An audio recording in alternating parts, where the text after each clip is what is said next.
Nous voilà. Je suis très contente de vous dire la bienvenue à toutes qui êtes en lien aujourd'hui. Nous commençons aujourd'hui la première rencontre de toute une série qui aura comme thème Femmes, éducation et futur. C'est un thème qui sera décliné de façon différente chaque fois dans les différentes régions. Plutôt, disons-le carrément, dans les 4 continents où les Sœurs de la Charité travaillent, où la Fondation Tourret travaille et soutient des projets de promotion. En effet, il y a peu de temps, la Fondation Tourret se concentre sur les projets qui ont une attention particulière sur l'éducation. L'éducation des petits, des enfants, mais surtout des jeunes filles, des jeunes femmes en particulier. Parce que c'est là, dans tellement d'endroits dans le monde, où au niveau de la culture, ou de la religion, ou des traditions, les... c'est une discrimination. Donc nous croyons que seulement que c'est à travers l'éducation, qui est un moyen très puissant, la condition de la femme pourra avoir pour qu'elle puisse exprimer leurs capacités, leurs dons, pour rendre le monde meilleur, plus fraternel, plus humain et plus solidaire. Il me plaît de vous rappeler une image. Je l'emprunte de Michela Murgia, qui est une écrivain italien qui est morte il y a peu, qui a toujours été très engagée dans la promotion féminine. Elle parlait d'une pensée aphone, qui n'a pas de parole. C'est une pensée qui est riche en elle-même, qui a une réflexion, elle comprend, elle réélabore, elle repense. Mais souvent, très souvent, aussi à cause du contexte, c'est une pensée qui ne peut pas s'exprimer. Et ça, ce n'est pas juste. Il n'a pas droit à la parole. C'est donc pour cela, nous avons commencé pour ces prochains 2 ans une campagne qui a comme slogan Jeune fille, illumine ton futur. L'éducation est ton chemin. Cela veut dire que les activités que nous promouvrons, les projets que nous soutiendrons seront vraiment focalisés sur l'éducation des jeunes filles, de jeunes enfants dans différents lieux où nous sommes. Donc me voilà. Je viens remercier à tous ceux qui ont participé à cette rencontre. Grand merci à Lia, à Alessandra, à De Pauli, qui ont généreusement accepté de coopérer à ce travail. Elle remercie les 3 traductrices. Sœur Thérèse, qui a soutenant tout le système technique. Et je laisse la parole à Anna, à laquelle je laisse la parole pour sa participation, parce que c'est elle qui va présenter les autres, qui va conduire tout le dialogue. Avant que Anna prenne la parole, nous prenons un moment de prière. Sœur Thérèse nous a préparé un petit temps de prière.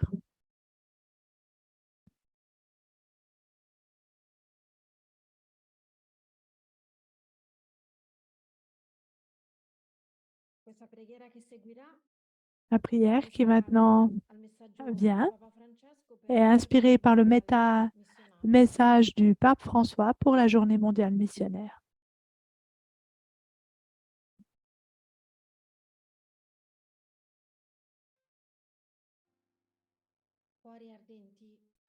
Seigneur Jésus, toi qui es toujours avec nous, toi qui prends toujours l'initiative de marcher à notre côté, maintiens allumé le feu de la mission, surtout quand tes disciples sont découragés et perdus. Seigneur Jésus, toi qui demeures de façon invisible dans nos cœurs, reste avec nous, reste dans nos cœurs pour les faire resplendir de ta lumière, pour que nous communiquions à tous l'expérience de ta rencontre. Seigneur Jésus, toi qui donnes en tes disciples la joie et le désir d'une église en sortie, fais que nous ne puissions pas nous taire de la bonne nouvelle, de la paix et du salut.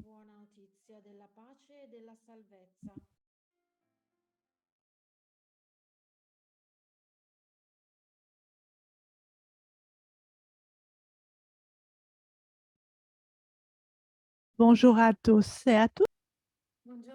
Bon après-midi, bon matin, bon après-midi. C'est très beau d'ouvrir ainsi le mois missionnaire par une prière, par cette prière qui nous parle de cœur ardent, de chemin ensemble. Aujourd'hui, nous ouvrons nos cœurs ardents et nos pieds et nous nous mettons en chemin avec les sœurs de la Charité dans les missions diverses par du monde. Nous allons traverser les quatre continents où est présente la Fondation Touré. Comme Maria-Louise Deladé, nous parlerons de femmes et d'éducation. Première rencontre, avec nous, deux femmes sont présentes qui sont vraiment des protagonistes qui s'occupent de la communication. Elles sont en lien avec nous, Alessandra De Poli, qui est journaliste d'Asia News et de Monde et Mission. C'est aussi une missionnaire. Et nous avons bien sûr notre grande registre. Et si vous avez quelques questions à poser, vous pourrez poser toutes vos questions sur le chat hein, quand elles auront par là. Alors, nous allons commencer avec Alessandre. Nous avons dit que tu es journaliste dans un journal qui s'appelle Asia News et dans un Monde et Mission. C'est une revue des PIM. Tu t'occupes surtout de l'Asie méridionale et du sud-est asiatique. Tu as un cœur ardent, missionnaire. Tu as fait l'expérience de la mission, toi aussi, avec l'université catholique et aussi avec les sœurs de la charité, parce qu'il y a un accord entre les sœurs et l'université catholique. Et puis maintenant, tu refais ce chemin de journaliste. Alors, partons maintenant du cœur. Comment as-tu eu ce désir de faire cette expérience missionnaire? Et comment t'es venu ce désir de t'occuper surtout principalement de l'Asie? Merci beaucoup. Merci à la Fondation Touré et aux Sœurs de la Charité. Je suis très émue de faire cette rencontre, à vrai dire. Comme Anna le disait, avant d'être journaliste, j'ai été une petite missionnaire. Pendant l'université, pendant ma lauréat, pendant ma licence, j'ai participé à un programme de l'Université catholique fait avec les PIM. Je ne savais pas du tout le PIM, ce que ça pouvait être. Mais il y avait des missionnaires qui étaient venus à parler de ce programme et cela m'a plu. Je me suis donc inscrite et j'ai été envoyée au Mexico, près des missionnaires Scalabrilano. On était deux jeunes filles. Nous avons fait une première étape à Città del Messico et nous nous sommes déplacés. Nous sommes allés dans une autre petite ville qui n'est pas si petite que ça, à vrai dire. Et nous avons fait du bénévolat dans un centre d'accueil pour migrants pour un mois. En revenant en Italie, quand tu es rentré, je te retrouvais à la maison, la revue Monde et Mission. Et comme j'étais en train de finir ma licence, je me suis dit, eh bien, j'ai demandé là. Et j'ai dit, même votre revue me plaît énormément. Donnez-moi un stage chez vous, même si je dois faire les photocopies, ça m'ira bien. J'ai fait un stage. Et j'ai fait d'autres voyages, d'autres travaux, puis après, et en 2021, et la question Asia News qui était à Rome, et j'ai commencé à travailler. Et voilà une photo d'elle, il y a quelques années. En réalité, je m'étais occupée d'émigration, de dialogue interreligieux.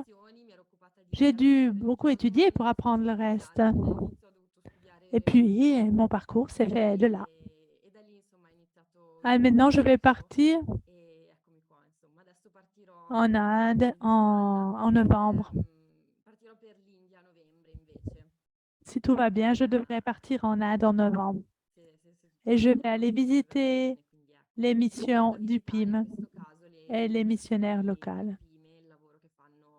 Et à ton retour, tu pourras nous raconter ton Ci expérience. racconterai, no, la tua esperienza. Voilà, ton expérience de Questa tua journaliste esperienza un po' di giornalismo qui, nasce per caso, ma nulla è per caso anche per la tua alors, pour ta costante, no? constance de taper à la porte. Premier demi. Ecco, rispetto alla tua Alors, par rapport esperienza à e anche rispetto ai dati ton che hai expérience et par fornito rapport aux données que nous avons, quelle est la condition de la femme en Asie? Qu'est-ce que tu peux en quali dire, sono le problematiche e allo stesso tempo le vu ton opportunità che expérience? questo continente offre loro. Parler de l'Asie d'une façon est impossible comme ça. C'est un continent le plus grand qui a plus de la moitié de la population mondiale. Il y a une foule de situations différentes. On peut parler de la femme au Moyen-Orient, où il y a des femmes chrétiennes et musulmanes. On pourrait parler de l'Inde, où les femmes sont encore très souvent victimes de soucis, d'agressions à l'acide, par exemple. Dans le nord-est, il y a vraiment encore des États où il y a un modèle plutôt matriarcal. On pourrait parler aussi d'autres sociétés très avancées et considérées très avancées comme la sud-coréenne. Mais pourtant là aussi, il y a des discriminations. Et là, nous avons même à des lectures carrément des groupes antiféministes. Donc, nous pourrons dire que les contextes sont très, très différents. Donc, il y a quelques données qui viennent surtout des Nations Unies et décrivent des situations qui sont souvent complètement dérangées par les histoires personnelles des personnes, par ce que peuvent vivre les missionnaires qui sont sur le terrain. L'Asie, c'est une région de grands contrastes et paradoxes. Parce que, par exemple, l'année dernière, il y a eu un rapport selon lequel les femmes asiatiques sont presque les plus riches du monde parce que l'Asie est un continent où la croissance économique est très forte. Si en 2010, nous avions seulement 13 femmes milliardaires, elles sont 80. Donc beaucoup de femmes sont très riches. Mais pourtant, on peut voir une croissance de la richesse des femmes en Asie qui sont de plus en plus riches. Mais malgré tout, nous avons 75% des femmes et très précaires. Elles sont dans une situation très précaire où elles travaillent principalement dans le secteur qu'on appelle informel, les secteurs les moins intéressants, où il y a des contrats en noir, où elles n'ont aucune protection sociale. Les femmes asiatiques, par rapport aux femmes de tout le monde, elles sont celles qui s'occupent le plus de la maison. C'est elles qui passent le plus de temps à s'occuper de la maison. Elles s'occupent de leur maison presque 8 heures par jour pour s'occuper de la famille, de la maison. Et c'est surtout un travail, il faut être très clair, il n'y a pas un salaire pour s'occuper de ce travail-là. Les femmes sont victimes de fortes discriminations, même dans les sociétés que nous pensons plus avancées. Voyons par exemple au Japon. Au Japon, les femmes sont 78% des inscriptions à l'université en sciences de l'éducation, mais elles ne sont que 16% inscrites dans tout ce qui sont les licences des mathématiques, physique, technologiques, ingénieurs, etc. Au niveau du travail, les femmes sont à 44% des travailleuses en général, mais elles ne sont que 17% des chercheurs et des chercheuses.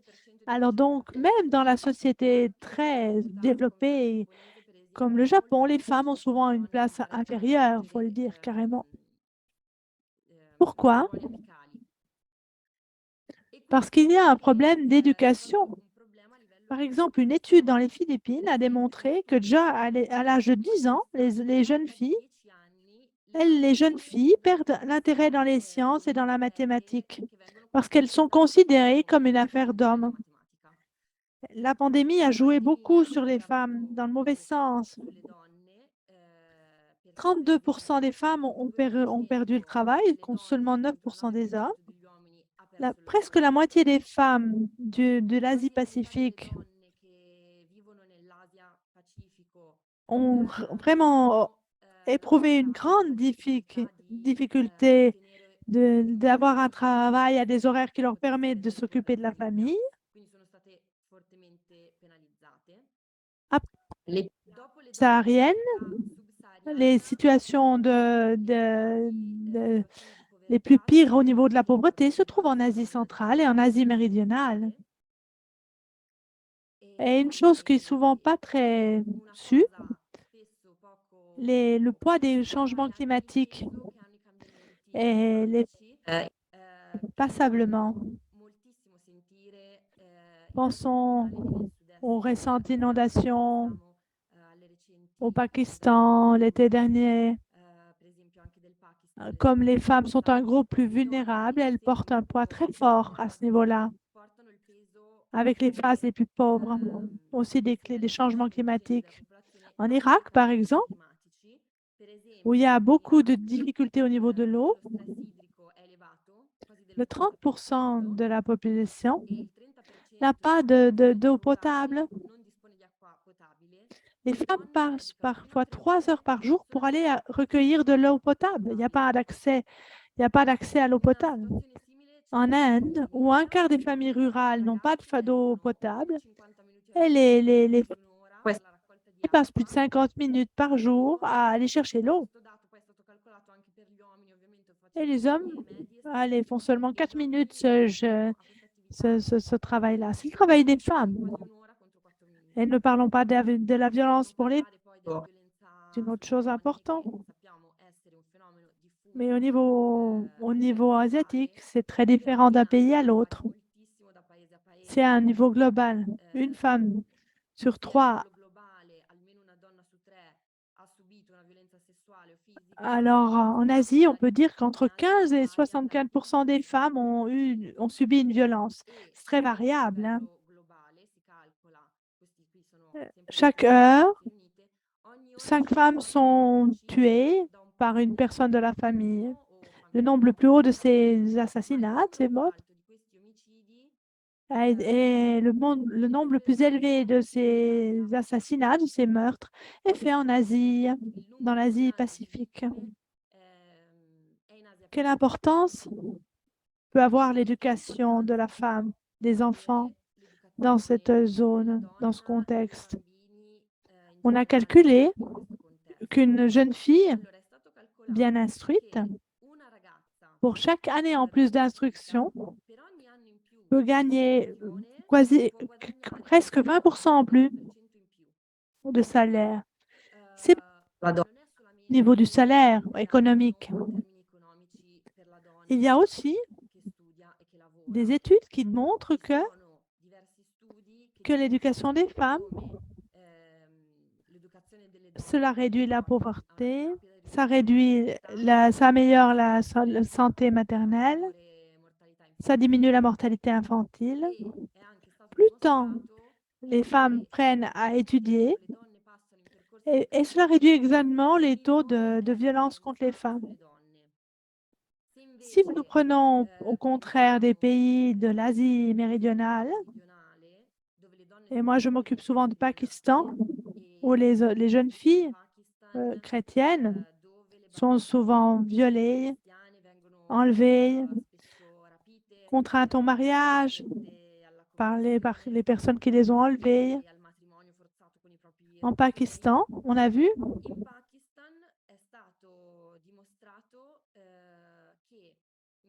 si une école est trop distante de l'école, si une école est plus lointaine de la maison de 500 mètres, eh bien, il y a moins de jeunes filles qui se font inscrire. Il y a 20% de moins de filles qui s'inscrivent. Donc, la construction d'écoles dans les aires rurales peut changer beaucoup les choses et permettre à beaucoup de jeunes filles d'être inscrites. En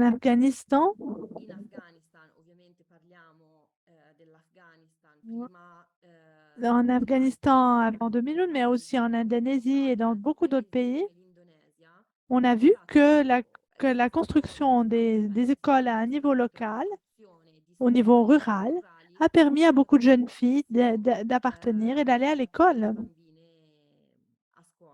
C'est très important.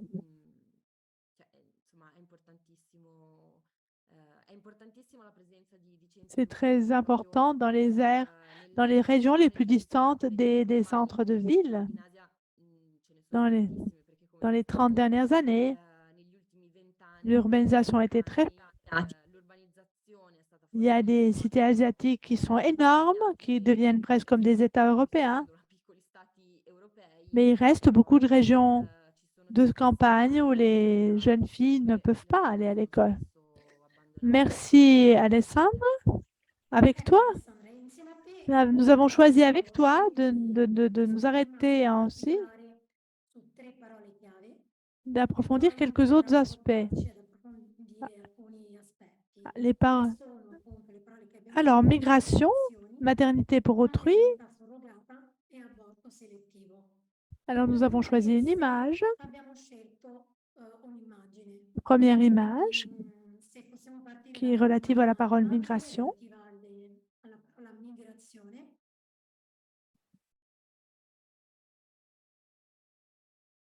Alors, est-ce que Sœur Thérèse peut nous montrer l'image qui nous fait Vediamo, évoquer la Teresa, se puoi migration? condividere.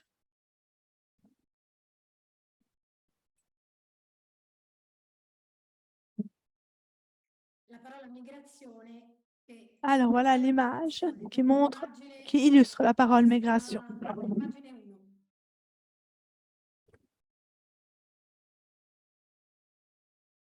Ah, ce No, n'était pas la questa non bonne, il mais voilà. grafico, ma l'immagine relativa alle migrazioni. Là, voilà, nous l'avons trouvée. La precedente? Ok. Cette image Questa immagine che poi potremmo que nous benissimo pourrons vraiment passare repartir. anche alla parola tratta. Alors, qu'est-ce que Poi tu peux nous en dire? Est-ce que tu peux Teresa, partir de Alessandra cela? poi ti suscita e raccontarci questa problematica. C'est une photo des migrants des Philippines en Arabie Saoudite.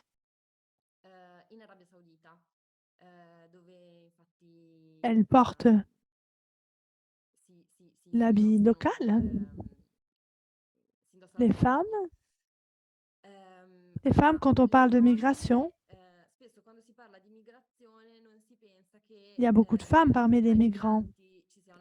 Les femmes font beaucoup de migration en Asie.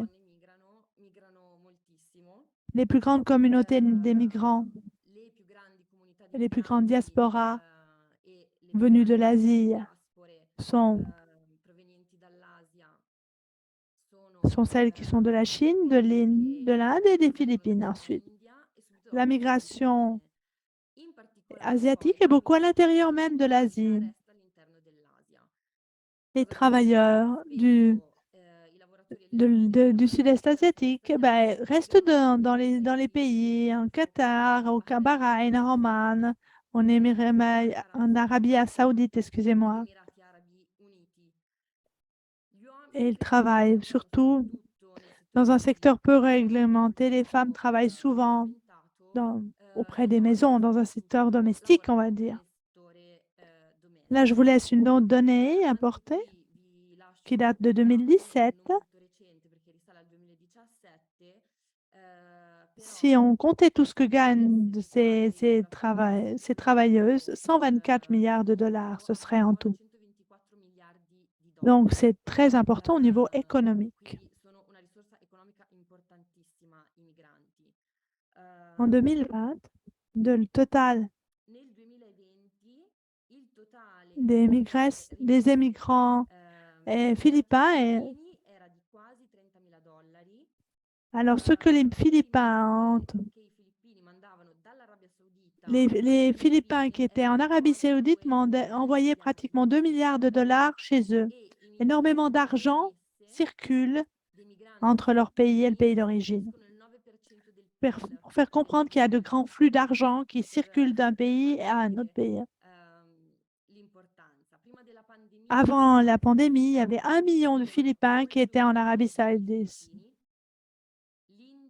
L'Inde avait 8 ou 9 citoyens dans le Golfe.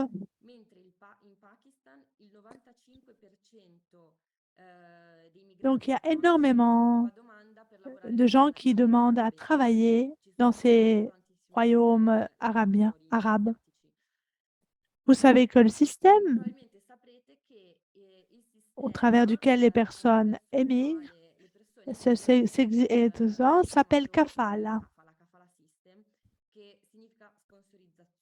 On trouve un sponsor un support dans le Golfe qui propose un contrat qui a une durée limitée. L'émigrant vient, peut rentrer grâce à ce contrat, il peut avoir le visa, ils laissent leur famille dans le pays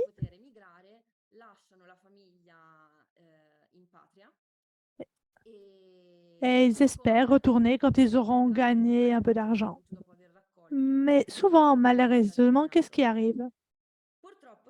Celui qui arrive, quand ils arrivent, l'employeur leur prend leur passeport et ils n'ont plus leur passeport. Ils ne peuvent plus se défendre, ils ne peuvent plus rien faire, ils subissent des abus mais ne peuvent plus les dire. Sans passeport, ils ne peuvent pas rentrer. Peuvent pas rester, ils sont obligés de rester.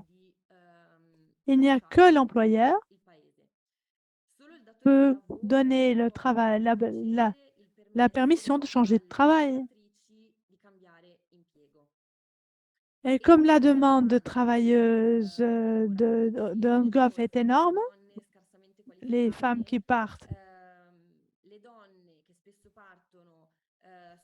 les femmes qui viennent souvent n'ont pas ni formation ni éducation, donc elles sont vraiment un public vulnérable à des pratiques abusives par des personnes plus riches.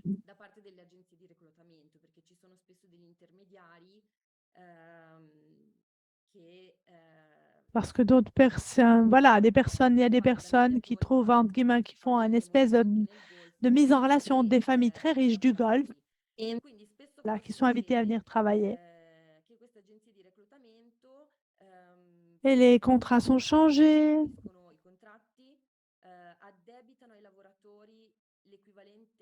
Et ils leur donnent de quoi faire les billets d'avion. Dans le passé, alors voilà, ce système, peu à peu, les lois changent. Dans le passé, ce système a donné vraiment des abus physiques, des violences sexuelles, etc. Les Philippines ont interdit pendant 1 an la migration parce qu'en 2015, une femme qui était une collaboratrice une domestique, qui était une maman de 3 fils, a disparu.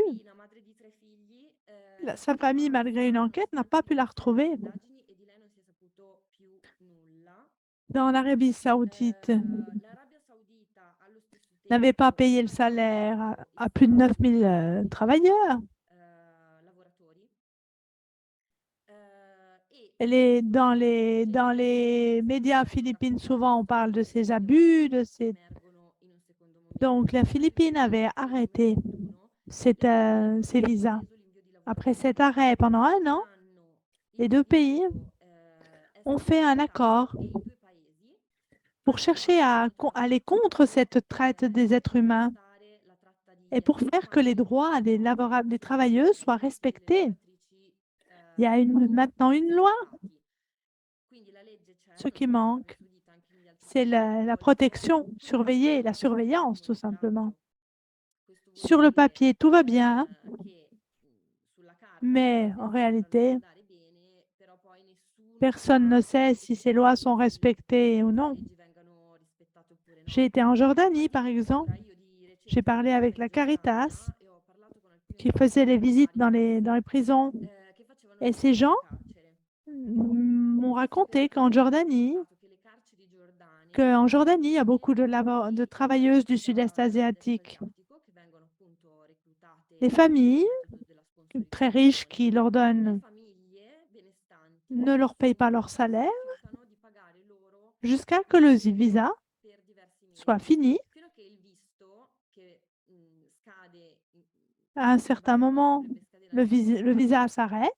a un certo punto Les femmes n'ont il visto plus scade, quindi le de donne salaire si depuis des trovano mois, senza aver n'ont ricevuto plus de il visto visa, per diversi mesi. et ces femmes Il visto scade, deviennent des femmes en sono irrégularité en donne Jordanie. migranti irregolari. Elles sont prises par l'État, elles sont mises en Vengono prison. arrestate, incarcerate, Les anche familles perché riches le n'ont plus famiglie besoin de les payer. benestanti non hanno più l'obbligo di pagarle. Et beaucoup de Quindi femmes le se retrouvent comme donne ça pendant plusieurs vengono mois, emprisonnées essere injustement. rimpatriate dalle C'est un carceri thème dont on ne giordane. parle jamais. Questo qui è un tema di cui non si sa niente. Ceux qui m'en ont I parlé, lavoratori Caritas che me l'hanno raccontato mi hanno detto donc, che ceux qui m'en ont parlé m'ont dit qu'on leur avait recommandé chaudement, chaleureusement, per non dire de jamais en parler, insomma, che erano stati parce que consigliati di non l'émigration parlare di questa questione sont des perché questions queste très questioni sensibles en Jordanie qu'il vaut mieux pas en sono parler. sensibili per la Giordania, che infatti non Donc c'était une situation dont ils ne devaient pas parler, di rifugiato, ecco. en plus des abus directs. Ovviamente, oltre agli abusi diretti, i lavoratori dal Il sud faut savoir que del quand ils se retrouvent dans le Mediterraneo Golfe, ils sont vraiment dans une situation de ségrégation. che tra i cittadini delle monarchie del Golfo e i lavoratori Ils sont isolés non c'è quasi pendant la contatto. pandémie, ils étaient Addirittura restés sans durante la travail. pandemia questi lavoratori erano C'est rimasti sans la possibilité de payer le vol pour retourner. di ritorno per tornare in patria e hanno vissuto Et ils ont vécu diversi seulement mesi parce que les bienfaiteurs leur ont donné de quoi manger. Encore une fois, malgré ancora una volta il y a des lois écrites, il y a vraiment l'importance de l'éducation. Si à ces femmes et à ces hommes, mais surtout on pense en particulier aux femmes, si on leur donnait la possibilité d'étudier, elles seraient peut-être en capacité d'éviter, parce que leur migration souvent n'est qu'économique. Elles n'ont pas le choix.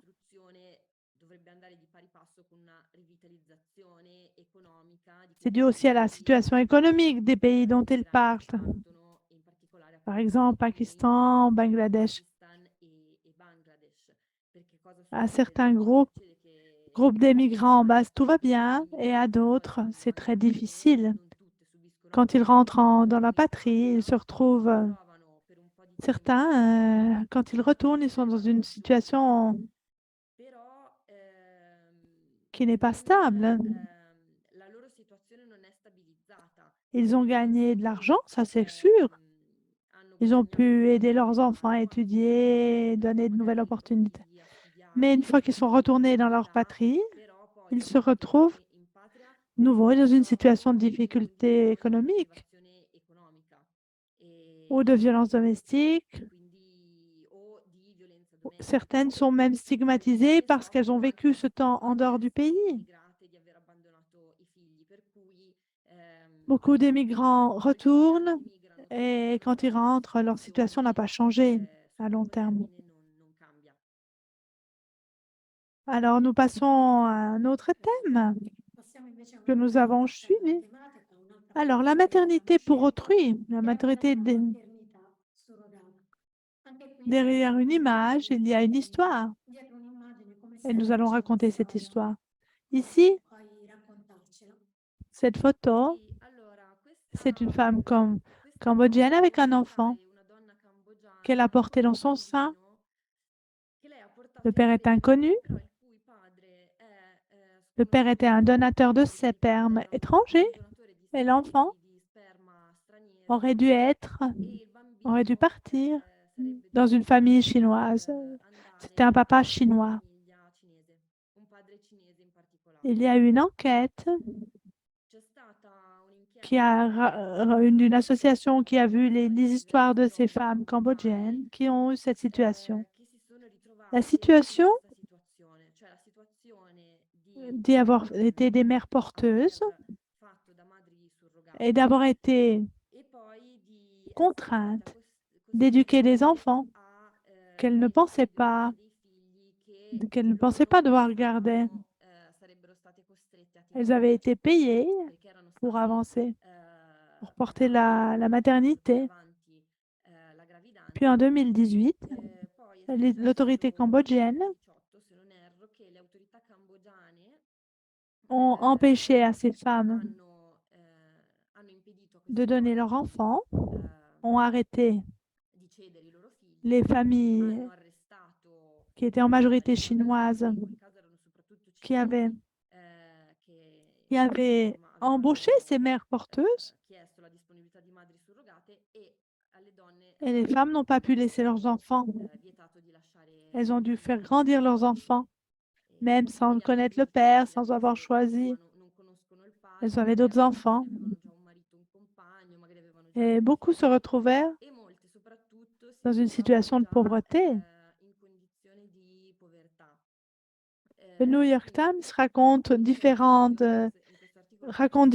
histoires. Et malheureusement, dans ces situations, l'enfant est devenu comme une bouche supplémentaire à nourrir. La gestation pour autrui est une pratique qui est en Asie, surtout dans le sud-est asiatique, est faite. Les femmes sont recrutées à cause de leur pauvreté. Elles ont déjà un travail, elles gagnent tellement peu et on leur donne tellement d'argent qu'elles décident pour des années de faire une mère porteuse pendant des années. La question est difficile, vraiment difficile. Il y a des lois qui interdisent ceci. La Thaïlande, par exemple, avait interdit en 2015, le Cambodge en 2016. Comme nous avons déjà vu, une loi ne suffit pas. Ça ne suffit pas pour changer la situation. Et même l'Inde avait légalisé cela en 2019, a commencé à être plus sévère, à mettre des lois. En 2019, 2020, 2022. Cette série de lois laisse une possibilité de s'arranger, on va dire.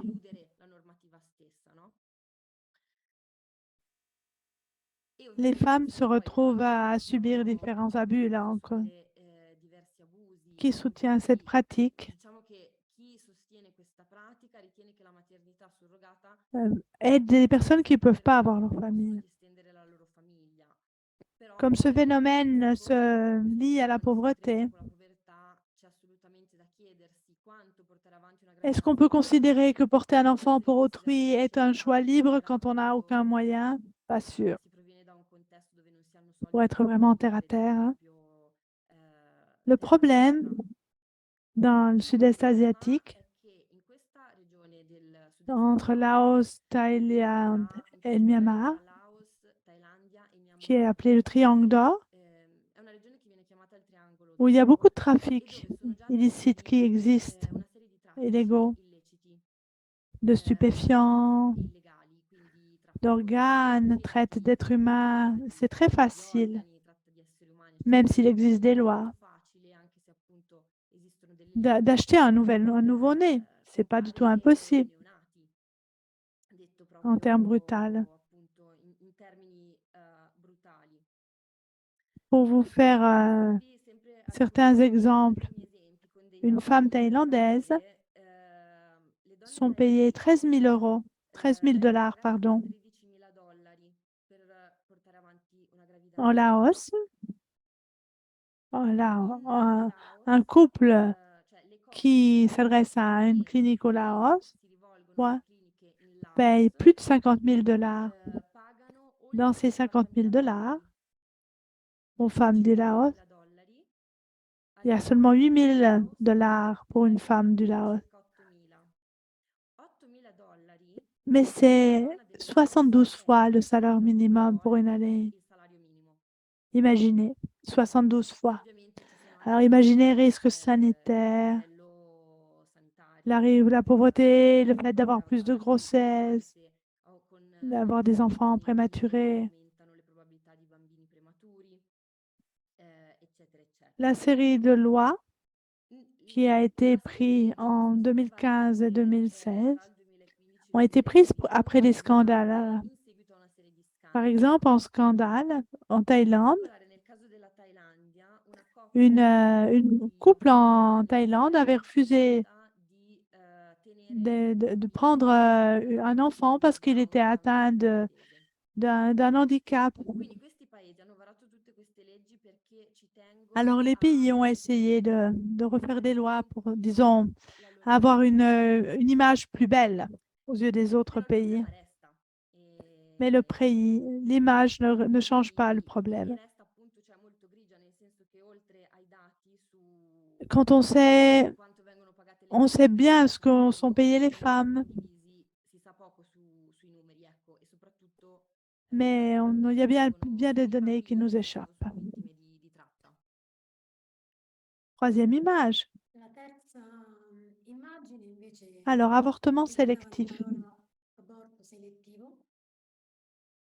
Alors, nous avons la poussette qui est vide, Di un passeggino un enfant qui n'est jamais né. l'immagine di un bambino mai Ce sont les filles qui ne sont jamais nées. On pense souvent que c'est la Chine qui fasse cela, qui ait une vraie disproportion entre femmes et hommes. Jusqu'en 2016, on a eu en Chine une politique de l'enfant unique. Donc, des familles préféraient avoir une fille, plutôt un garçon plutôt qu'une fille. En réalité, ce n'est pas seulement le problème de la Chine, cela regarde l'Inde et tant d'autres pays de l'Asie. Par exemple, le Vietnam ou le Bangladesh. On en parle peu, mais ça existe beaucoup. En Inde, certaines études qu'en 2030, il y aura beaucoup de naissances féminines en moins. Parce que maintenant, il y a l'échographie qui permet de savoir qui sont le sexe de l'enfant. Par tradition, les hommes sont préférés. Les enfants masculins sont préférés parce qu'ils étaient des bras en plus pour le travail à la campagne, alors que les femmes, surtout en Inde, sont en difficulté économique parce qu'aux jeunes filles, il faut faire une dot. Différentes études Nous faisons un peu rapidement parce que je dois finir. On peut voir aussi en Inde, même dans les zones rurales, où il y a pourtant des femmes qui ont beaucoup étudié, les familles continuent de vouloir avoir un garçon plutôt qu'une fille.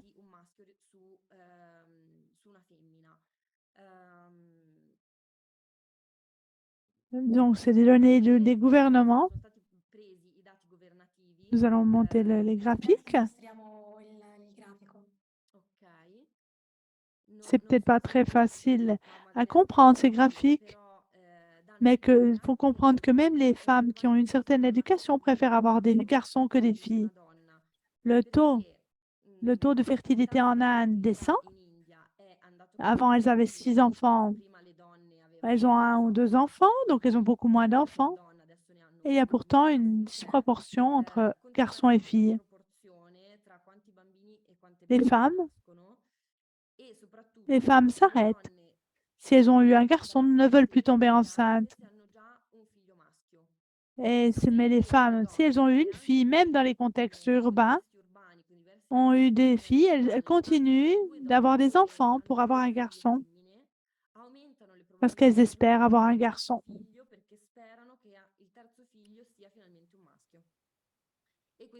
Cela dit long sur la culture et voilà la différence entre un garçon et une fille.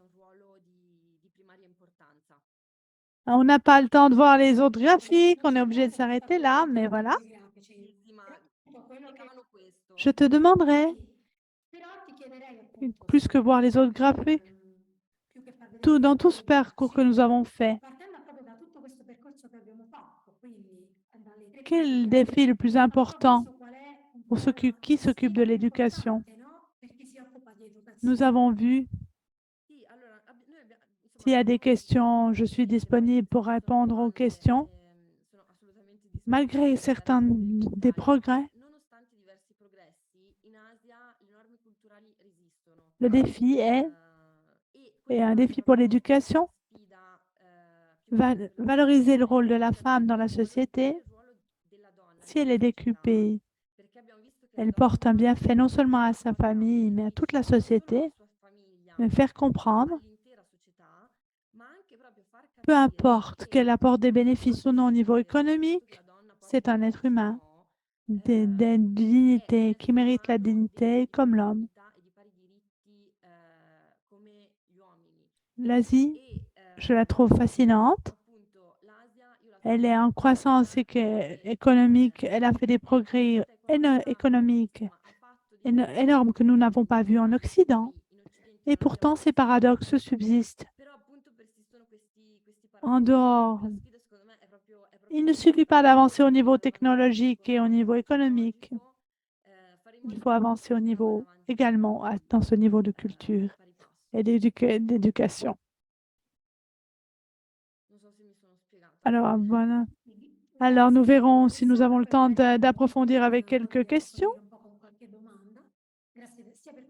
Voilà, nous te remercions pour ce travail de journaliste missionnaire. Nous continuons ce travail avec notre deuxième invité, avec notre metteur en scène qui va nous parler.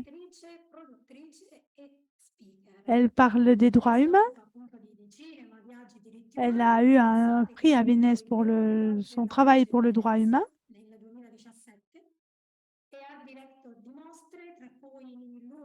Donc, elle a eu une de ses œuvres qui a été exposée en place Saint-Père,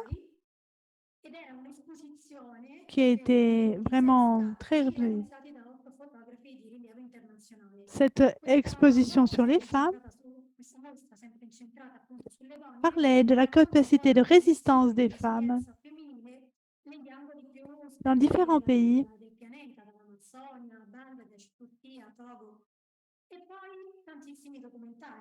Donc, elle a fait différents travaux, les plus récents, sur les femmes invisibles. Et elle a fait un documentaire sur les femmes indigènes des forêts tropicales d'Indonésie. Elle a été chez nous, c'est les Sœurs de la Charité, à Kalimantan. Et elle a fait un documentaire qui raconte les femmes indigènes, sur les femmes de Bornéo. Nous allons voir un petit extrait. Elle nous dira quand ce documentaire va sortir, quand nous pourrons le voir en entier. Et donc, elle va nous parler de cet documentaire. Bonjour, bonjour, bon matin, bonjour pour les femmes du monde entier qui sont enceintes pour porter, voilà, Lia Beltrame. Alors, nous commençons par un extrait de son film.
C'est vraiment un extrait miniature, juste pour nous donner l'envie.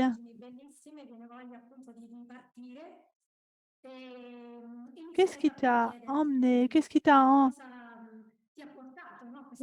emmené à aller sur cette piste, à devenir ainsi dans ton travail?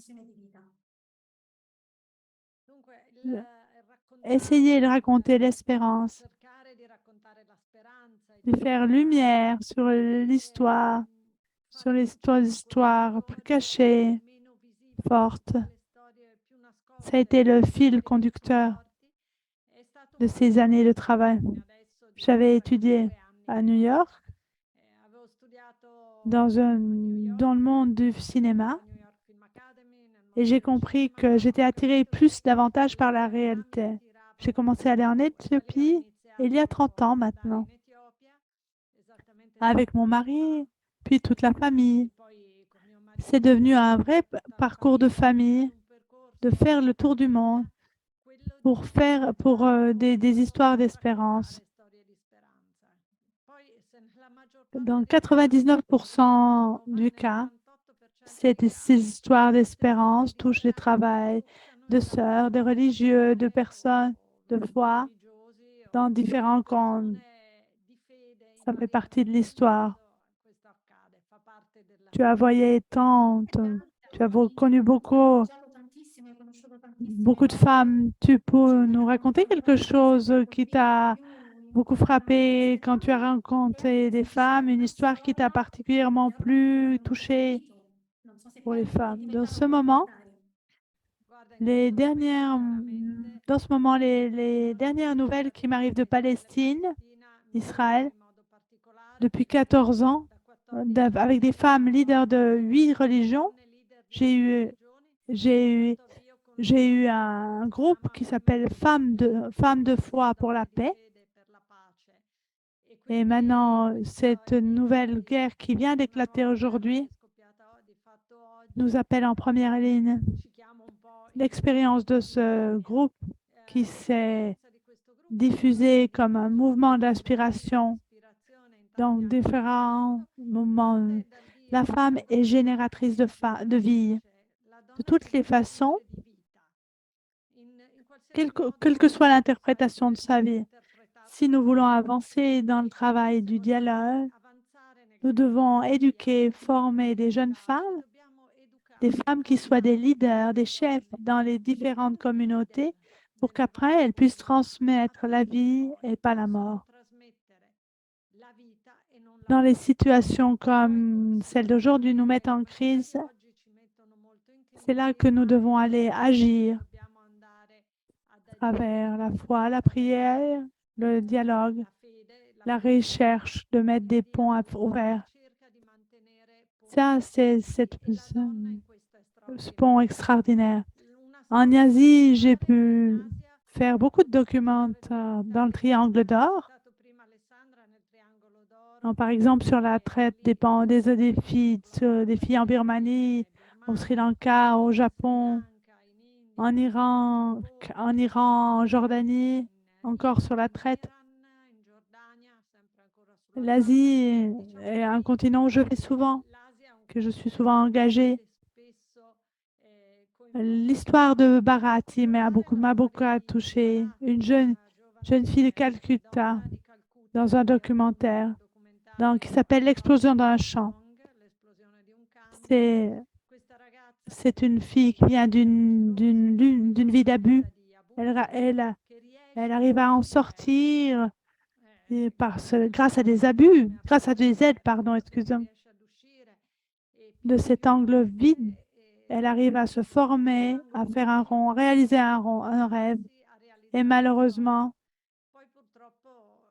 elle a pu enregistrer le documentaire. Et alors qu'elle était en train d'enregistrer le montage, malheureusement, elle est tombée malade. Elle est malade. Elle est morte.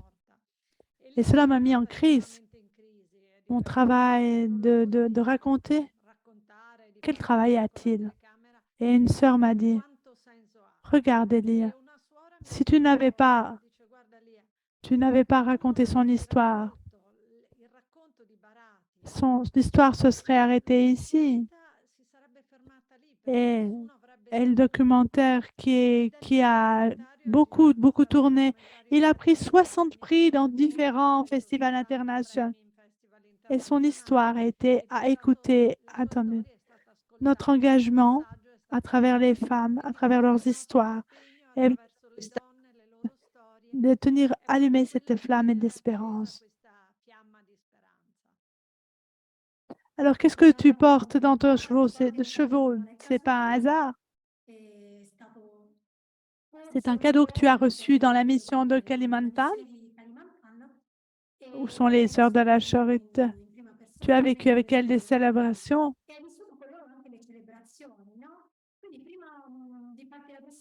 Alors, on va regarder un petit bout de film d'une célébration.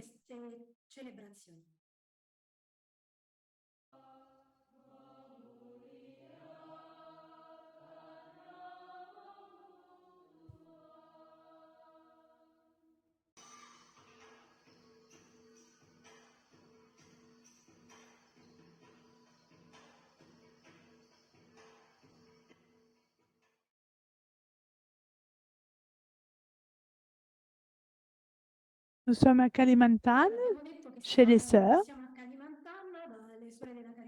Une des missions qu'est de la Fondation. Qu'est-ce qui t'a le plus frappé? Quelles paroles qu'elles t'y ont été dites pendant ce voyage, tu gardes le plus?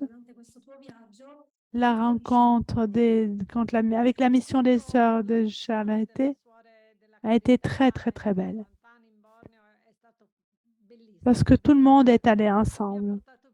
Chaque voyage où on faisait les deux documentaires est toujours très riche, mais celui-là a été très spécial. J'ai fait en juillet, je suis partie en... Alors, 2 travaux sont en train de sortir. Il y a un premier documentaire sur les femmes dans la forêt tropicale, vu sur 3 lieux différents que nous avons présentés à New York durant l'Assemblée des Nations Unies, qui a beaucoup plu aux grands dirigeants de voir ces soirs qui vivent. Ce n'est pas une parole, elles ne disent pas sauvons la forêt, vivons l'écologie, mais elles vivent. Comme une mère, comme une fille de la forêt de Bornéo. Elles vivent le Laudat aussi, le rapport avec la nature, dans une façon unique. la parole que j'userai, la parola che une petite phrase. userei è proprio Nous sommes tous en lien. ecco la frase Pourquoi? siamo tutti Vivre avec les sœurs de la connessi. charité Perché dans la forêt vivere con le suore della m'a aidé à carità comprendre dentro nella foresta mi ha l'importance portato a de capire l'interconnexion. ancora di più Ce qui l'importanza arrive là-bas, dell'interconnessione. ce qui arrive dans Perché chaque qui centimètre de forêt ogni me touche centimetro moi di aussi, foresta où que je sois. riguarda anche noi. Le travail des sœurs, Qui il lavoro nous della allons suore arriver della à un carità, jubilé, ormai stiamo per arrivare a un giubileo tra poco, è una une presenza présence depuis plusieurs années. bene ma di tanti anni. Ho potuto uscirà Il y a un là documentaire qui sortira au début de l'année prochaine qui parlera vraiment de cette présence questa et ce presenza lien avec avec la nature et l'être humain. e con ogni essere De façon spécifique, nello j'ai pu specifico écouter diciamo le témoignage ho potuto de beaucoup de ascoltare femmes la testimonianza di comment, tante donne auxquelles j'ai demandé comment cambiato votre la vostra vita les quando sœurs de la le charité, suore della carità qua in toutes, mezzo alla foresta de la première à la dernière, et même la femme qui m'a donné ce bandeau, ont dit, anche la donna che mi ha regalato nous avons pu étudier. L'arrivée des sœurs veut dire, nous, l'arrivo delle jeunes suore ha filles, enfants, significato per noi nous avons pu étudier ragazze, bambine, et donne cela nous a ouvert le monde. poter studiare e questo ci ha aperto il mondo. La parole que tu as utilisée de connexion, La de parola che hai lien, usato, no? nous met Dell'interconnessione en ci lien richiama avec le synode sur la veramente il sinodo Amazonie. dell'Amazzonia, no? Dove sta interligato. E anche adesso appunto Nous siamo sommes maintenant aussi dans all'interno ce di chemin questo cammin synodal, sinodale, no? Si parla l'idée di de grande marcher ensemble. sinodatà, il fatto Si nous marchons, dell'insieme. si nous regardons, Se guardiamo più nello specifico appunto nous ne l'entendons i plus, nomi, excusez-moi. donne in educazione, per quello che non so se si è sentito Donc o... elle recommence, c'est très bien. Ok, perfetto. Ripeto da capo. E appunto questa parola che tu hai utilizzato, no? Donc la Quella parole d'être en lien dell'interconnessione. nous fait rappeler le synode sur l'Amazonie. Il sinodo dell'Amazzonia, no? Che diceva appunto proprio il ritornello, todo sta interligato. Maintenant, nous sommes E en mi ha plein dans le segnato appunto, processus adesso siamo synodal proprio qui nous nel pieno rappelle del ceci, processo sinodale, l'interconnexion, che ci richiama proprio questo, que nous devons no? marcher tous ensemble, L'interconnessione, il fatto che dobbiamo que camminare tout regarde tutti tous. insieme, no? Si nous voulons nous Allora, concentrer, se andiamo diciamo, a femmes concentrarci et sul éducation, binomio donne ed educazione, ecco, per quello che ho potuto osservare, dans ces no? lieux, Vedo anche meravigliosi, no? Molto affascinanti. Qual è la realtà alors si nous regardons dans le spécifique dans ces lieux, che cosa les le suore stanno réalités de facendo, Bornéo, no? que A sont livello en train de faire les che ha sœurs? detto, parlando con le donne, ha detto proprio il fatto che hanno potuto studiare. Ecco, Que le font les donne in femmes pour la generale, cosa promotion? cosa fanno le donne per la promozione? Par rapport à d'autres hommes, E rispetto ad j'ai altre trouvé une bonne, ho trovato nel Borneo una buona un bon niveau d'égalité entre hommes et femmes. parità tra uomo e Dans les donna, villages, le anche rôle de la femme, nei villaggi, il ruolo della donna quando viene dato il quand on lui donne microfono, le micro, elle peut parler, elle peut dire, pas dice seulement. e tiene la platea Aussi pour une femme laïque, ma elle a la voix, elle peut prendre la parole. viene data voce. Faccio l'esempio Nous avons fait le même travail au Congo, en République démocratique du Congo, avec des femmes pygmées. Chaque fois qu'une femme pygmée commence à répondre, il y a un homme qui commence à parler, répète ce qu'elle dit à voix plus haute. À Bornéo, non. Nous avons vu vraiment des femmes qui prenaient la parole en première personne. Et pareil pour le dialogue entre les religions. C'est vraiment un laboratoire. Si nous pouvons appeler le Bornéo le monde des Dayati, un laboratoire qui peut vraiment être un exemple pour d'autres femmes. Ça peut être un exemple, c'est aussi grâce aux sœurs de la charité. L'éducation n'est pas aussi apprendre l'alphabet, apprendre un métier, une autonomie économique, parce que c'est la première voie, mais c'est une prise de position une éducation sur l'environnement très forte. Les sœurs, les sœurs qui achètent des bouts de terre pour les laisser disponibles pour les femmes, pour qu'ils ne soient pas détruits, pour qu'ils puissent cultiver le caoutchouc ou d'autres cultures, pour permettre à des femmes indigènes de survivre. C'est une éducation sur l'environnement aussi très forte. La parole que j'userais est la parole inculturation. Voir comment les sœurs de la charité d'Ayak ont respiré et pris le mieux de ce que l'histoire chrétienne nous offre, sans en l'enracinant toujours davantage dans l'histoire des populations. Et c'est un chemin d'éducation et de formation très beau qui irait vraiment porté dehors. Espérons qu'aussi en petit avec le documentaire, le travail des sœurs de la charité que j'ai pu expérimenter en Kalimantan est tellement précieux. Il faut en parler, la joie, mais il faut en parler, il faut le faire connaître. Avec cette joie que j'aimerais voir se transmettre aussi dans les angles les plus cachés du synode qui est en train de se dérouler.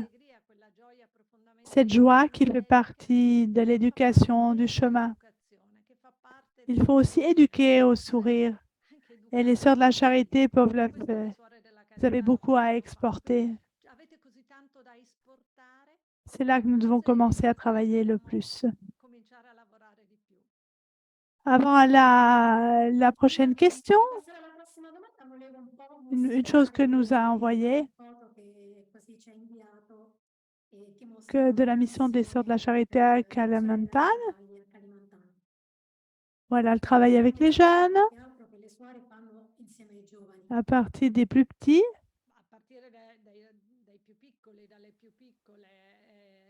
Formation, instruction humaine, artistique, à tous les niveaux.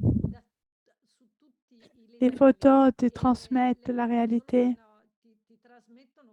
Ça, c'est la première maison ouverte par les sœurs de la charité. Cette communauté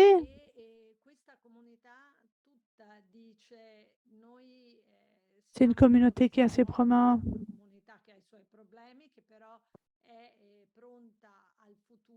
Elle est prête à affronter les défis du futur. Nous le devons aux sœurs. Depuis qu'elles sont arrivées, elles ont commencé à travailler sur l'éducation des femmes, encore à plusieurs niveaux.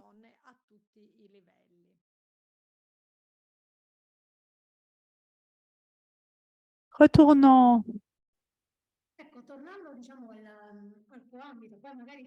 Tu nous diras quelque chose sur ce documentaire. Le cinéma et la photographie.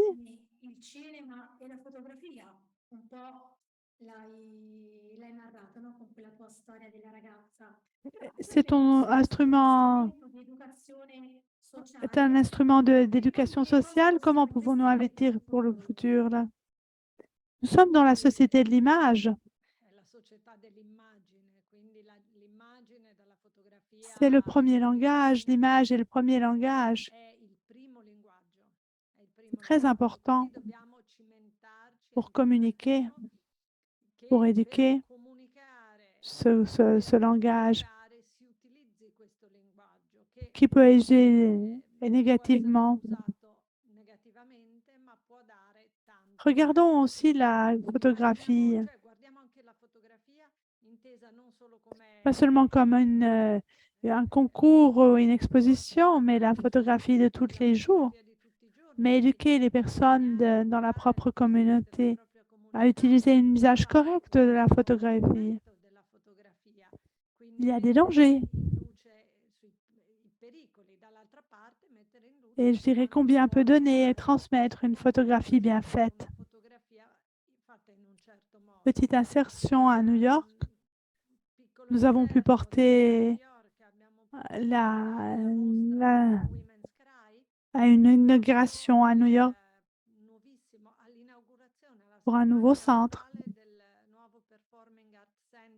Nous avons pu exposer des visages des femmes, de toutes les femmes, sur la terrasse, dans ce centre, d'un lieu de mort à un lieu de femmes. Nous étions très émus. C'était dans le centre, le Grand Center. La photographie a touché le cœur de tous. C'est une scintille, une étincelle. C'est pareil pour le cinéma, pour les documents. Les personnes vont éduquer à regarder d'une façon critique, à comprendre d'où ça vient, à discuter. Il y avait une expérience du forum cinématographique. Nous devons insérer dans tous les chemins de formation l'usage de la vidéo et du cinéma. C'est le langage d'aujourd'hui.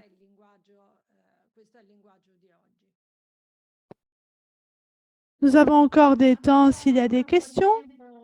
Se ci sono eventualmente delle domande e quindi in questo mentre le sorelle pensano Si vous avez des passando il questions, giorno a Lia Beltrame nous voulions te demander, e volevo appunto chiederti se hai qualche aneddoto, qualche piccola qu'est-ce que anticipazione tu vas introduire dans ce documentaire dont tu nous as parlé sur les sœurs?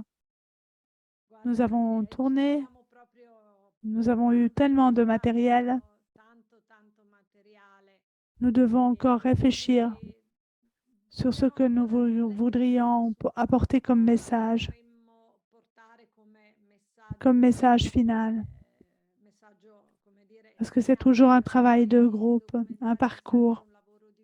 Sans autre, le chemin ensemble, l'hommage.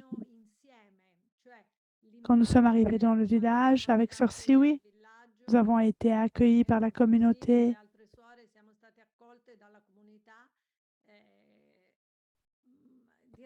Ça a été plus que le tapis rouge du festival Ils nous ont accueillis avec les rites, avec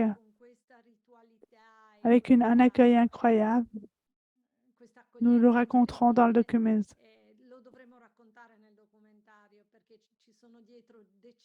Et il y a des décennies de fatigue, d'engagement, de désillusion et de combat. Et ça, seulement là, c'est déjà un résultat qui peut se raconter à tout le monde. Et nous pouvons comprendre ce qu'il y a derrière, tout le chemin d'éducation qui a été fait derrière. Merci.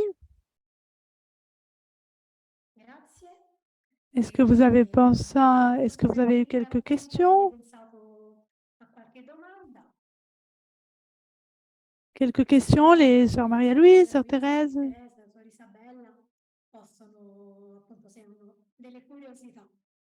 Avez-vous des questions de curiosité?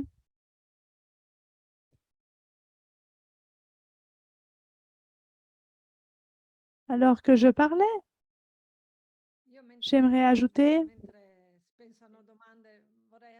dans la réalisation du documentaire, il y a tout le travail qui sont au-delà de la télé, de la caméra, doivent s'interroger, qu'est-ce que je devrais dire sur cela.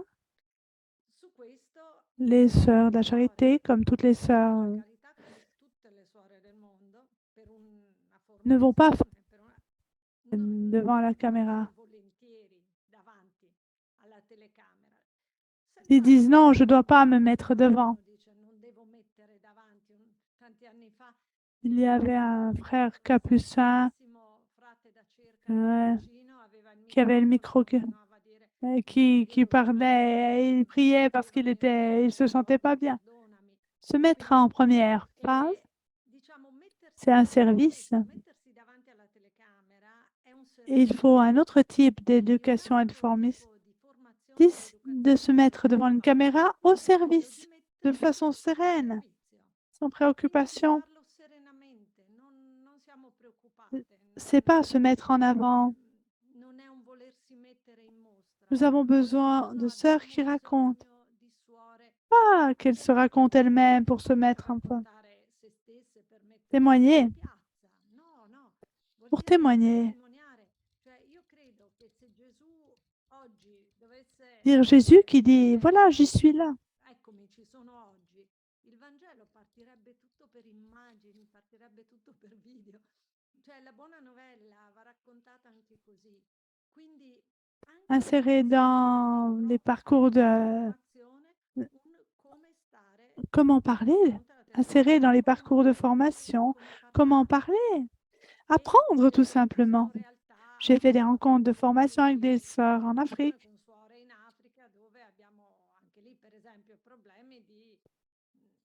Nous avons eu aussi, c'est une sœur qui essaye de répondre à la vidéo. Il y a quelqu'un qui dit, ah non, c'est pas les femmes qui doivent répondre.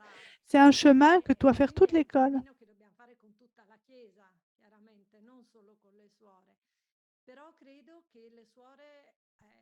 Je crois que dans l'écran, les sœurs peuvent donner énorme.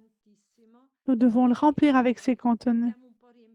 Les angles aussi un peu plus ombragés, un peu et votre témoignage peut vraiment aider.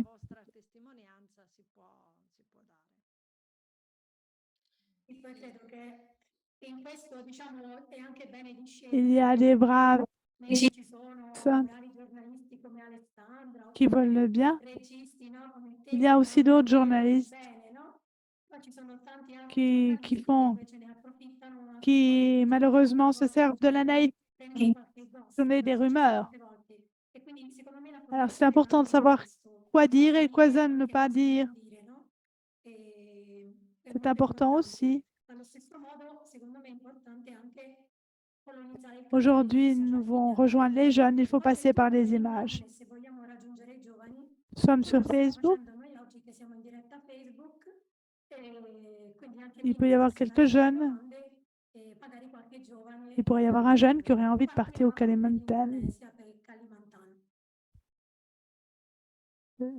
J'aimerais dire deux choses. Merci, Lia. Chaque fois que nous voyons des documentaires, nous voyons que nous sommes dans ce monde.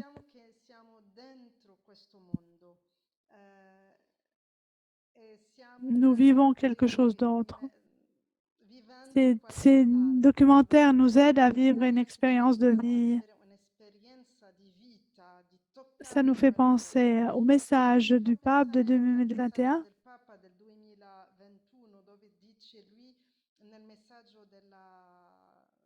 La vie devient histoire. Ces documentaires, notre vie de sœur de la Charité, c'est une autre histoire. Elle est vue d'un autre point de vue, pas seulement par nos yeux. Mais toi, avec tes yeux de metteur en scène, tu vois autre chose. Et cela nous aide. Cela nous donne une autre ouverture. Et merci à Alessandro. En faisant tous cette recherche, parce que tu nous as fait une belle recherche statistique pour les femmes d'Asie, aussi en Arabie Saoudite et en Jordanie, etc. Au Thaïlande, au Laos, où nous travaillons. Aujourd'hui, toi, comme jeune, non pas seulement journaliste, mais comme une personne croyante, qu'est-ce que tu ressens, toi? Au-delà du travail des statistiques, qu'est-ce que ça touche en toi comme femme, femme européenne, femme croyante? Vous avez d'autres problématiques comme aussi en Italie, il y a tellement de situations de discrimination.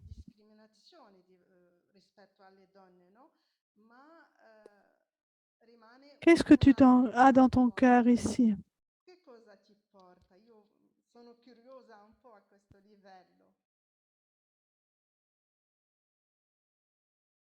Merci beaucoup. Eccomi. Allora, grazie mille per la domanda. Pas dans cette façon. Allora, magari non in questi termini, però Avant prima de di commencer ce chiederti, webinaire, il je nostro pensais webinar, à certains pays stavo où un j'ai po' été, pensando anche ad alcuni paesi dove io sono stata. en Italie. E allora, vabbè, noi sicuramente in Italia, Il y a des problèmes come aussi, continente, sicuramente cioè, le donne soffrono una serie di aussi banaux, problemi, banals, pardon. a volte anche banali. Moi, ça Però m'est ecco, a me arrivé. non è successo Je travaille dans une très nel belle lavoro in una réalité, realtà, però insomma a miei mais je connais coetanei d'autres personnes de mon âge qui ont du mal à avoir même un loro entretien paesi dove d'embauche et ils vivent une avere figli è discrimination. comunque una discriminazione per quanto piccola Et je sais que cela me rappelle in beaucoup questo l'Asie. caso mi ricordo a Il y a une Montreal loi, mais c'è una voilà. legge che lo vieta, ma questo non, non Je basta. pensais à mes voyages Io pensavo ai miei viaggi avant de me connecter. prima di Je me collegarmi sens très privilégiée e da una parte mi sento molto où j'ai pu privilegiata voir ces a pays poter d'Asie. vedere alcuni paesi J'ai été en dell'Asia Irak l'année dernière, per esempio sono stata in Iran l'anno parlant scorso avec les personnes de mon âge. e parlando con i miei coetanei, i miei coetanei, Ils ne peuvent pas aller en Europe. loro per esempio non possono venire in Europa perché il passaporto iracheno Je dois dire non aussi lo que, permette, molto restrittivo. comme femme, Però devo journaliste, dire che da donna qui s'occupe de zones soffro marginalisées, di aree marginali, parfois le voyage est difficile. a volte il viaggio è Mes collègues masculins nel senso che io vedo ont che plus i miei d'accès colleghi maschi hanno à molto più des accesso histoires, des a régions. determinate storie, a determinate Et pour une regioni femme, c'est bien plus dur. e una donna fa molto più C'est difficoltà. pas Una facile de voyager donna seule de la non même può viaggiare da façon. sola allo stesso On le fait, modo mais il y a des di risques. un uomo. Lo si fa, ma C'est une sicuramente chose que je e pense, questo que je trouve très injuste, mais qui existe, che trovo que je molto ne peux pas ingiusto, changer. però non si può Et il faut cambiare, beaucoup de ecco, temps pour changer è una di cela. quelle cose per le quali ci vuole molto tempo. Pour sortir du monde un peu du journalisme, Dal mondo del j'ai été giornalismo, très avantagée. io J'ai sono rencontré beaucoup fortunata perché d'histoires. ho a che fare con molte storie. Je ressens une grande Ho avuto una grande proximité à l'Asie vicinanza all'Asia quand on parle, quand on parle des quando si sociétés parla asiatiques, delle società au niveau asiatiche des tranches in d'âge. termini di fascia En di età. Afghanistan, Per esempio, penso sempre au all'Afghanistan, Myanmar, penso sempre al fatto, o al les Myanmar, gens de mon âge penso sempre al fatto che ont i miei coetanei in questi paesi hanno du avuto temps delle d'ouverture occasioni di aperture démocratique, et puis peu à democratiche. peu, de façon à Veramente improviser, tout sono est cresciuti arrêté. in un mondo completamente Dans ces deux diverso, pays, cioè sia l'Afghanistan en che il 2021, Myanmar il y a nel eu 2021 sono stati entrambi travolti. Il Myanmar si trova in una situazione l'Afghanistan. Nous molto savons très bien stabile ce qui est arrivé et e comment les... l'Afghanistan insomma, sappiamo benissimo tutti come vivono le donne lì ed è stata una cosa totalmente Après des diversa décennies rispetto d'ouverture, les filles pouvaient aller à decenni di l'école, aperture in cui le ragazze potevano andare a l'économie scuola in allait bien. Afghanistan, in Myanmar l'economia Au andava Myanmar, beaucoup de bene, jeunes al punto che in Myanmar tantissime se sont mis donne à... della mia età si sono Pourquoi? Parce messe qu'elles avaient eu cette in vie. armata. En Thaïlande, In il y a eu des Thailandia protestations en anche quando 2019, nel 2019 ci sono state entre proteste, però ci 2019 sono et state forme di 2020, protesta des sul milieux qui étaient 2019 au-delà des nations.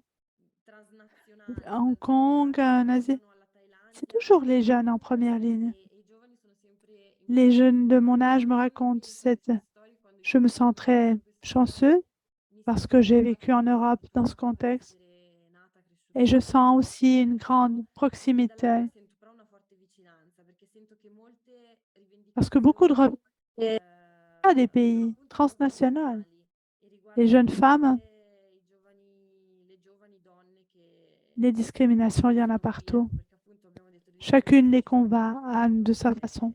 e ognuno poi le combatte, diciamo, a modo suo. Voilà. Quindi sì, ecco, insomma. Grazie a te Alessandra, grazie.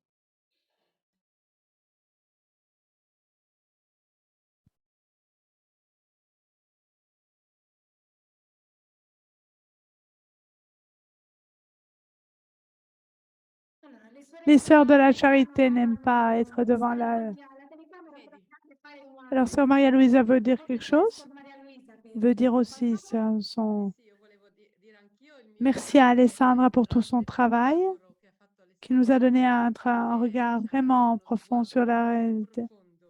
Et le regard de l'IA, ce que tu nous as dit, que tu demanderas avec le d'avoir nous aussi, sœurs, un regard différent sur ce que nous avons fait.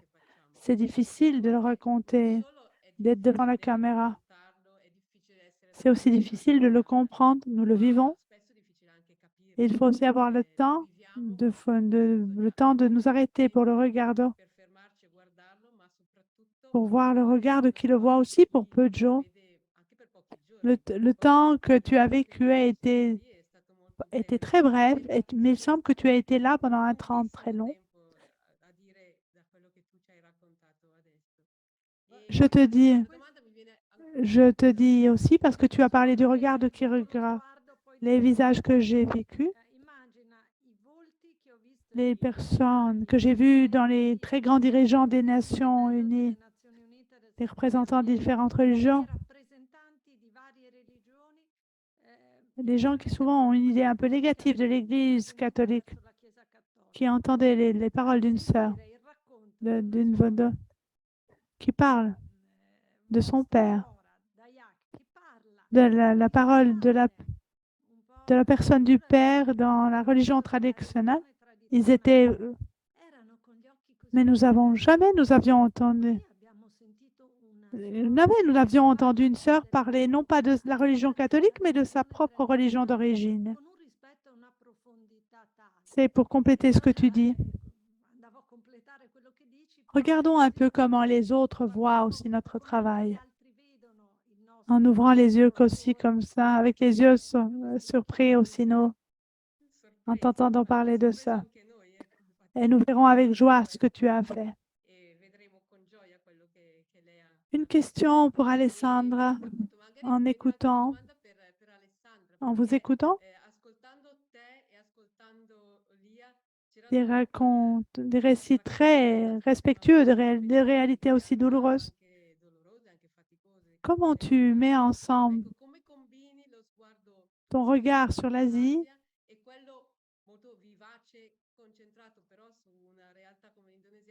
Comment tu fais le lien entre ton regard très général sur l'Asie et le regard très pointu qu'on a eu sur l'Indonésie, Delia? Il y avait une énergie. Alors, comme s'il y avait un peu une énergie qui est d'une petite réalité sur la réalité plus grande que tu as fait. Un lien entre deux choses différentes, mais qui s'éclairent l'une l'autre, à vrai dire. C'est ça que demande sur Maria-Louise. Moi, je suis passionnée par l'Asie. Je crois que souvent, en Asie, la majorité des pays, les chrétiens sont une minorité ou qui se parlent très peu. Ils donnent le regard chrétien sur réalité, permet d'élargir la vision de tout le pays en général. Cela me semble très précieux. Une chose que je pense, souvent, nous, de la partie de l'Occident, nous nous sentons, nous regardons à notre futur en pensant qu'il se déroule à l'ouest. Nous regardons vers l'ouest en disant « Ah, ce qui leur arrive à elles, nous arriverons à nous ». Mais il est peut-être plus important de regarder non seulement vers l'ouest, mais plutôt parce qu'il y a vraiment il y a des points importants. Par exemple, pour le fait de vivre ensemble entre différentes ethnies, de religions, ce sont des solutions, des sociétés beaucoup plus jeunes que nous. Je le trouve vraiment passionnant. Une difficulté que j'éprouve de temps en temps, je ne sais pas si l'IA l'éprouve, c'est difficile de séparer le regard professionnel du regard personnel. Il faut avoir une sensibilité, on ne peut pas être totalement détaché. Mais il est aussi nécessaire, quand on voit des situations douloureuses en particulier, de se mettre à distance aussi, des distes, de ne pas être trop pris en présence parce que c'est pas possible pour reporter d'une façon c'est un défi, c'est un beau défi au niveau personnel. Ça fait bien comme personne, comme les rapports, aussi au niveau Tu as touché un point très important. Alessandra, hai toccato un punto molto importante che è quello Il y a un travail che lavoro en bisogna fare affrontant su sur noi nous stesse, des, affrontando continuamente storie des di difficultés énormes. Qu'une enfant qui a été vendue, qui est devenue soldat, puis possible, qui te dit, oh, ben, moi je vais arrêter mon père et mon frère. Et des jours, tu y penses, tu y penses, tu y penses. Il y a un travail à faire sur soi. C'est très important. Je peux le faire seulement par la prière. Quand je m'isole un moment, je m'arrête un moment, je prie pour pour remettre tout, l'émotion et pouvoir aller avancer dans le travail et sans être pris par la souffrance, non seulement que ce qui s'éprouve comme mère, mais aussi comme être humain. Sentir aussi cette responsabilité. Une femme en Irak, pendant la fuite de Mossoul, on était très proche du front. Une femme, elle avait eu son mari à peine à 16, disait, mais porte-moi. Elle me disait, mais emmène-moi, emmène-moi. Et moi, j'avais honte d'être là avec ma caméra. Mais à vrai dire, elle me dit, non, mais merci, merci, parce que tu racontes au monde et cela donne du sens à mon existence. Et j'ajoute seulement une chose. J'ai vécu la même expérience en Jordanie cet été. J'étais avec la Caritas. J'ai écouté l'histoire des jeunes ou moins jeunes, des migrants, des réfugiés de la Syrie, de l'Irak, du Soudan. J'étais très émue à les écouter. Je me sentais vraiment privilégiée. Et j'avais un grand sens de pouvoir aussi, parce qu'on ne peut rien faire pour changer la situation. C'est merveilleux seulement d'avoir pu écouter ces histoires.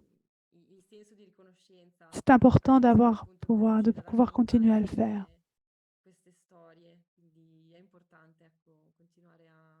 Ton expérience, aller dans les postes, il faut y aller.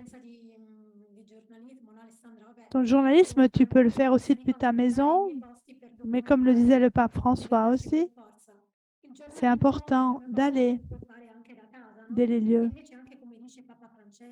pour raconter les histoires.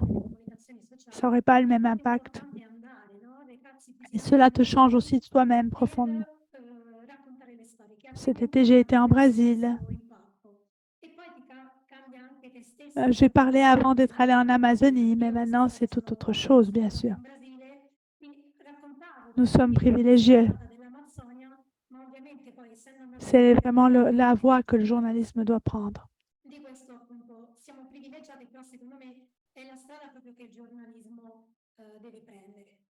Il n'y a pas d'autres questions? Nous arrivons à le moment de conclusion.